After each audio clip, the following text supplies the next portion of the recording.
Hello guys, ఇంతకుముందు పెట్టాం మీకు వీడియోలో వచ్చినాం, బండి సెట్ చేసినాం, పని చాలు చేస్తామని చెప్పేసి. దాని తర్వాత మొత్తం పీకేసినాం అన్ని పైపులని. ఒక 550 ఫీట్లు మొత్తం పైపులని వేసేసినాం. మోటార్ కూడా బయటకు వచ్చేసింది. మీరు చూడొచ్చు. ఆసామి ఇక్కడ ఉన్నాడు. ఆసామి పేరు కనకయ్య.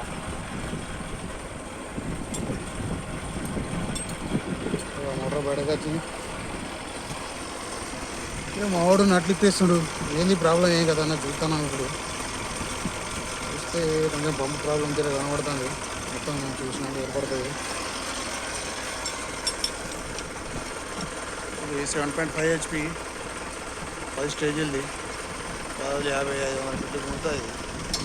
ఇది పక్క మొత్తం 600. చూద్దాం మరి ఏమైందో ఏం కదా. మోటార్ ఎక్కిన తర్వాత తెలుస్తుంది. ఓకే.